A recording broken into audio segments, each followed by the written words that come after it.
بسم الله الرحمن الرحيم.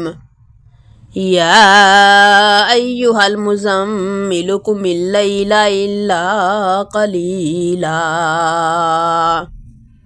نصفه أو انقص منه قليلا أو زد عليه ورتل القرآن ترتيلا. إنا سنلقي عليك قولا ثقيلا إن ناشئة الليل هي أشد وطئا وأقوم قيلا. إن لك في النهار سبحا طويلا واذكر اسم ربك وتبتل إليه تبتيلا. رب المشرق والمغرب لا إله إلا هو فاتخذه وكيلا واصبر على ما يقولون واهجرهم هجرا جميلا.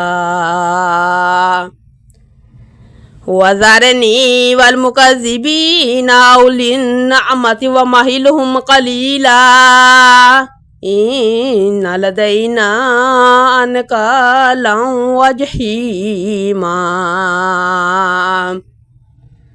وطعاما ذا غصة وعذابا عليما يوم ترجف الأرض والجبال وكانت الجبال كثيبا مهيلا. إنا أرسلنا إليكم رسولا شاهدا عليكم كما أرسلنا إلى فرعون رسولا فعصى فرعون الرسول فأخذناه أخذا وبيلا.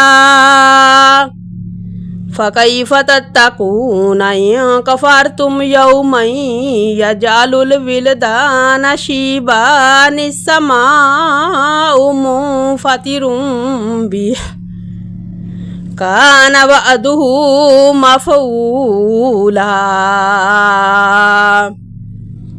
إن هذه تذكرة فمن شاء اتخذ إلى ربه سبيلا.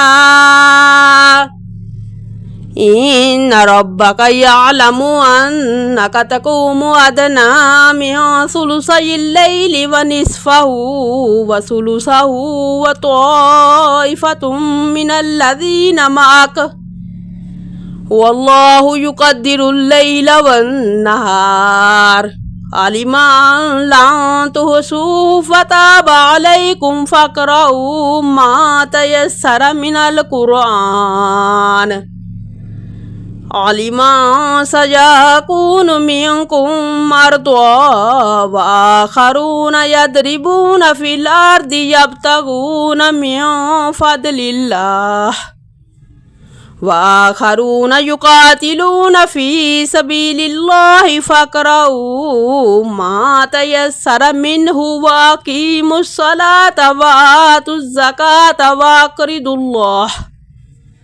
وأقرضوا الله قرضا حسنا وما تقدموا لأنفسكم من خير تجدوه عند الله هو خيرا وأعظم أجرا واستغفر الله إن الله غفور رحيم.